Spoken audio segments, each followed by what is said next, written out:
نبی علیہ السلام وی دسی وقت براشي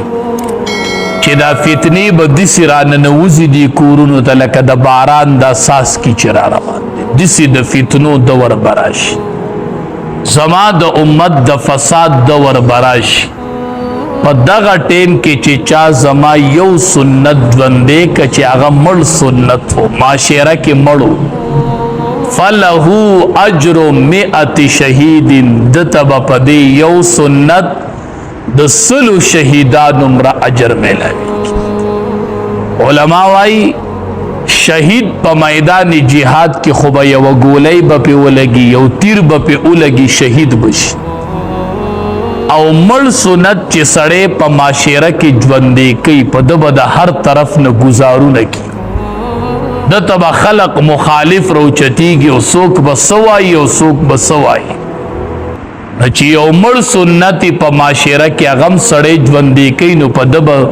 بلا ګزارونه کېږي د هر طرف دته به رکاوټونه جوړېږي د هر طرف نه او په دغه ټیم کې دې ټینګ ودرېږي او زما یو سنت ژوندې فله اجر 100 شهید دته به د 100 شهیدانو مره اجر میلاوي لکه د هغې مثال به مونږ په لنډو یو ووایو نن سبا چې سړی واده کوي د واده دپاره سنت طریقه په شریعت کې شته که نشته شته دی ځکه واده عبادت دی او داسې عبادت به نه چې په شریعت کې به د هغې طریقه نه نو اوسني دور کې واده په سنت طریقه کول دا یو مړ سنت ژوندي کول دی دا چې ته معاشره کې ژوندی کوي اول به د بیبي خلاف ودرېږي اول به د رور خلاف ودرېږي اول به د خاندان خلاف ودرېږي وی بچی ولی دا سمړی دی که دا غم شوی دی که دا واده دی که غم دی اول به د خپل رشته دار مخالف ودرېږي په دقه ټیم کې سنت ژوندی کول چې د فساد دوري او خلق یې نه مني او ته په هغه ټیم کې د امام الانبیا یو سنت ژوندی کې زه نه واما د دواړو جهانو سردار فرمایي فله اجر 100 شهید د 100 شهیدانو مره اجر دی یو سړي وګټ داسې یو سنت ژوندی یو صحابي تلی و یو شاهي دربارو د بادشاهانو دربارو او صحابي په هغې دربار کې ناست دی د بادشاهانو مجلس دی ډوډۍ خوړله یوه نوڼۍ ترې کته ارتا وشوله چې نوڼۍ ترېنه کته ارتا وشوله ډوډۍ یې خوړله او یوه نوڼۍ ترېنه کته ارتا وشوله نو دا د نبي کریم صلی الله علیه وسلم سنت چې تا نه نوڼۍ ارتا وشوله او هغه نوڼۍ پاک وي او د خوراک قابل وي ابر اوچته یې خورې وي هغې صحابي هغې نوڼۍ ته لاس چې لاس کو نه خو شاهي دربار هلته ډوډۍ تاسو به د رزق بې قدري لیدلي په ده چې په ناسته یې وخوري نو شکر ادا که په ولاړه یې خوري الله دې رحم داسې دور راغلی چې د ډوډۍ ټیم شي نو ټول به داسې ودرېږي نو خوراکونه به داسې په ولاړه پراته لوښې به کولاوی په ولاړه به د څاروو په شان لګي په دغه ټیم کې سنت ژوندي کول دا اجر لري مونږ خپله یو ځای ته تلي دغه شان د خوراک سیستم ټول د ولاړ مونږ پکې څه علما چې د خوراک ټیم شمه چې دا بس چل کو خدا خو مونږ سره خو چوپړي وو دا صادرې خو را سرار ټیوي چې ډوډۍ ټیم شو چې مونږ سره خو چوپړي وو داسې خالي ډاګ او چې چوپړي م خواره کړه کېناست چې داسې راغله داسې مونږ ته وکاته چې بیا ورته ځان بد ښکارېد هغه ټول را سره په ډاګو باندې کېناست دا د سنت د ژوندي کولو ټیم دی چې ته ووایې چې زما د کپړې څخه شي خو چې د امام الانبیا یو سنت پیمان نشي نو هغې صحابي نوڼۍ ته لاس نو چې لاس یې کو نو هغه شاهي دربار ورته وایي دا په زبا بادشاه په دربار کې دا ډېره بده ګڼلی شي دا مه کوه داسې دا ښه کار نه دی لکه چې په یو ځای کې ټول خلک په ولاړه ډوډۍ خوري او ته کښېنې نو وایي بچې یاره دا ځای د دې مناسب نه دی صحابي څه جواب ورکړی و داسې صحابه و نن یې مونږ دنده کتلي یو دا مسلمانان چې دې کې هسې څه نشته دي صحابی ورته جواب ورکي اترك سنت حبيبي لهؤلاء الحمقى وی زد دی بی وقوفانو د وجن د خپل محبوب سنت پریدم زب دی بی وقوفانو ته ګورم نو زب د خپل حبیب سنت پریدم زب ننم د خپل محبوب په سنت باندې عمل کو من تمسک بسنتی عند فساد امتی فله اجر 100 شهید دا دسی سنت باندې کولی د فساد په دور کې او تدسی یو مړ سنت د امام الانبیاء روان او هغه باندې کې څومره اجر به ملاوي سنت سره ډېره مینه کوي ډېره مینه کوي نبی علیہ السلام وی څوک سنت سره مینه کوي دا دې زما سره محبت کوي او ما سره چې چا محبت وکړو ناغه به په جنت کې زما سره یو ځای مونږ اسې کارونه کوو خو د علماو نه تپوس کوئ د سنت طریقې نبی کریم صلی الله علیه وسلم یو ورځ اودس عجیبه پیغمبرو د ټولې دنیا استاد د ټولې دنیا استاد اودس کو یو ورځ چې اودس کو نو هر اندام یو ځل ووینځو خولې ته اوبه یو ځل وویشتې پوزې ته یو ځل لاسونه یو ځل مخ یو ځل خپې یو ځل هر اندام یو ځل ووینځو چې اودس نه فارغ شو نو صحابو ته وی دا هغه اودس ته چې د دې نه بغیر الله منځ نه قبلي لکه چې یو پیرم ته یو اندام اونوینځي خو اودس ونه شو ته مخ اونوینځي نو اودس شو ته لاس اونوینځي نو اودس ونه شو نو دا هغه اودس ته چې د دې نه بغیر الله منځ نه قبلي چې یو پیره با یو اندام خامخا انس یو اندام وچ پاتې شو خو منځ ونه شو په بله موقع بیا د دواړو جهانو سردار زوم استاز دا استاز چې قوم به څنګه ښکلی ښکلی پوهه کو په طریقه په بله ورځ بیا اوبه د اوداسه دپاره راوغوښتې نو چې اودس یې کو صحابه ورته کتل نو هر اندام دو پیری ووینځه خولې ته 2 پیری اوبه پوزې ته 2 پیری لاسونه 2 پیری خپې 2 پیری اوبه واړول صحابه ته وی دا هغه اودس ته چې په دې الله دوچن اجر ورکړي ډبل اجر په الله ورکړي دا هغې مخکني اودس نه بغیر مون نه کېږي چې چا هر اندام 2 ځله وینځو نو په دې الله دوچن اجر ورکړي صحابه وی ټیک ده په بله موقع بیا اوبه راوغوښتلې بیا یې اودس وکړو چې اودس یې کو نو هر اندام یې 3 پیرې وینځه خولې ته اوبه 3 پیرې پوزې ته 3 پیرې لاس 3 پیرې پوزه 3 پیرې خپې 3 پیرې وینځلې چې هغه اودس نه فارغ شو نو صحابو ته وی استاز دی ته وی هذا وضوئی اے صحابو دا زما اودس ته او زمان مخ کې چې څومره پیغمبران تیر شوي دا د هغې ټولو اودس دی مطلب دا هر اندام په اودس کې 3 پیرې انزل دا د 1,24,000 پیغمبرانو سنتو باندې عمل کوي څومره ښکلې طریقې وښوده یو ځل د اندام به خامخه انځي که ودینځه مونځ دې نه کېږي که 2 ځله دې وینځل الله به دوچن اجر درکړي او که 3 ځله دې ووینځله نو دا دې د 1,24,000 پیغمبرانو په سنتو باندې په یو ټیم عمل نبی کریم صلی الله علیه وسلم یو ورځ انس رضی الله تعالی عنه ته وی دا د نبی علیہ السلام خادم و خار راکوټ راکوټ مور ډیره هوښیاره ورای وستو نبی علیہ السلام ته وی هذا خویدمک دا به ستا خادم ګوټی د الله حبیبه دې ما تا ته وقف کړی دی به تا پسې ګرځي بس دی ستا خادم والا دی به تا پسې پیزار ګرځي نن که بچې د چا د عالم خادم شي په سترګو د خلقو بیا دا خو ښه خبره ده پیغمبر نشته نو د پیغمبر وارث ته بچې د یو عالم پسې کوئ د ده خدمت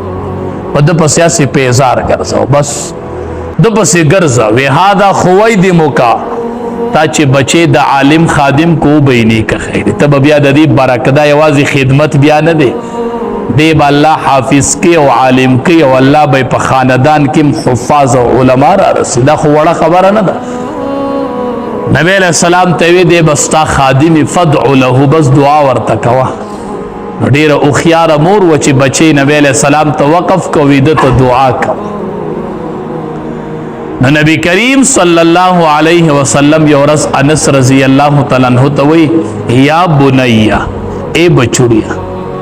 یا بنیا اے بچوڑیا یو سنت تر تخیم بچوڑیا یا بنیا اے بچوڑیا ان قدرت ان تصبح و تمسی اے بچیا کستا په طاقت کې دا خبر وی چې تکل سار کې او ماخام کوي په دسی ټیم کې سار کوو ماخام کوو چې په چې چا تدیم پړ کې اس بغض او حسد نه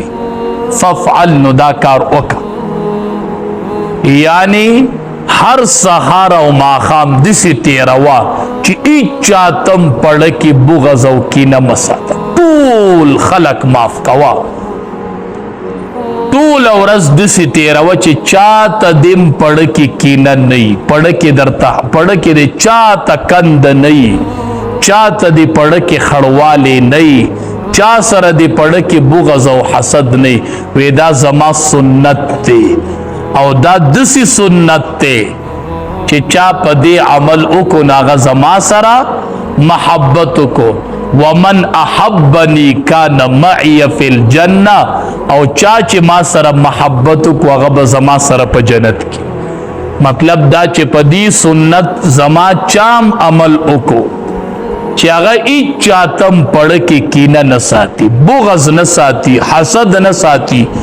چاته کند نه کني او د چا د پاره بد نه خوخي وی انسا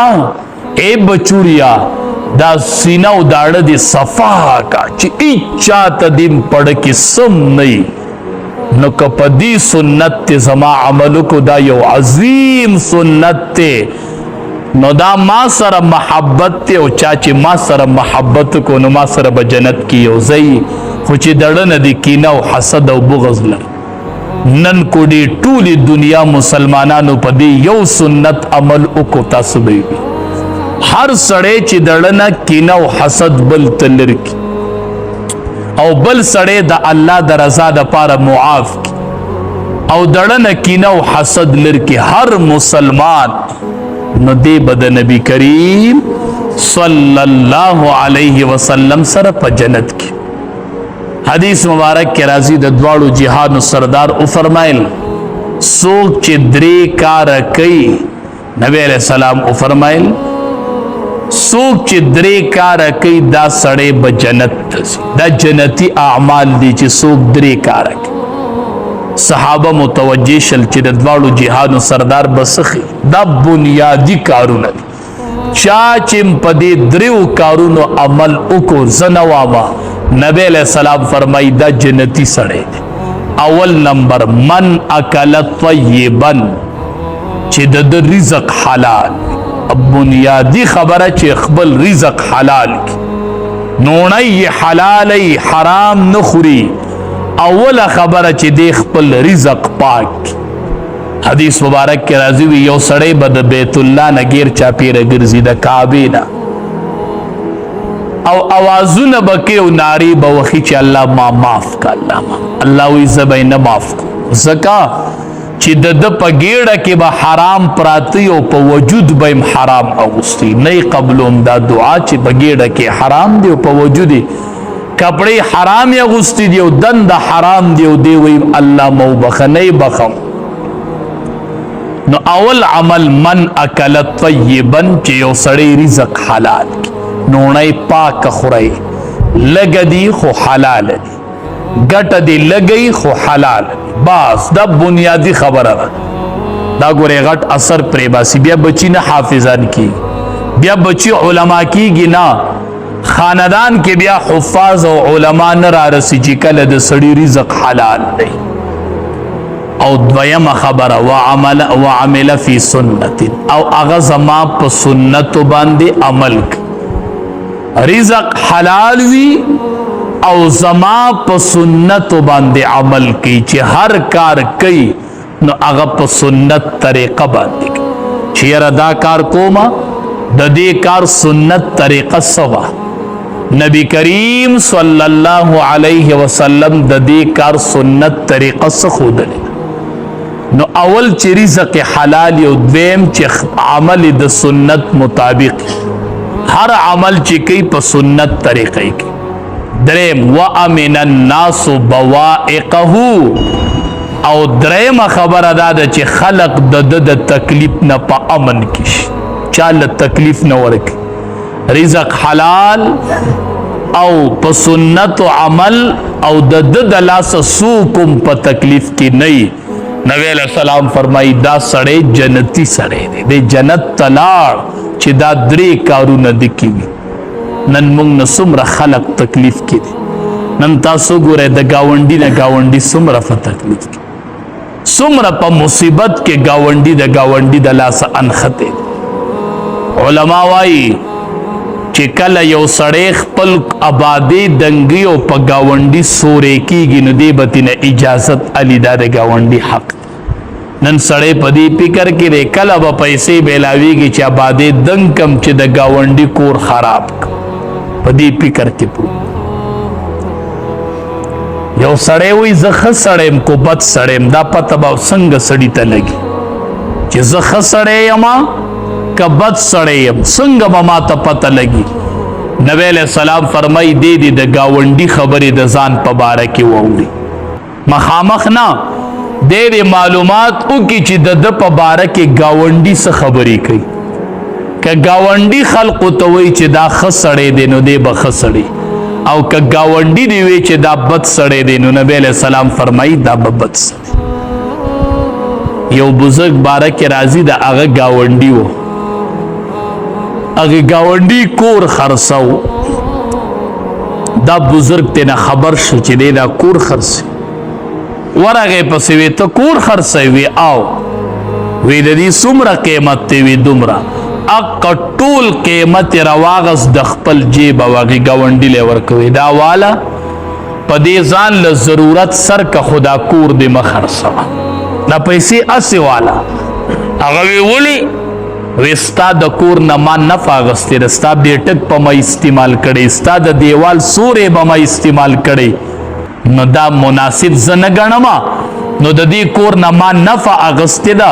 نو ته دا پیسې اسی والا دا کور مخرڅه وستا په ما حق جوړېدو ځکه مې دا پیسې ورک نن مونږ وایو ما سره به کله پیسې کېږي چې دا ګاونډي د دې ځای نه روسختوم او دا کور په خپل کور کې را دنده کوم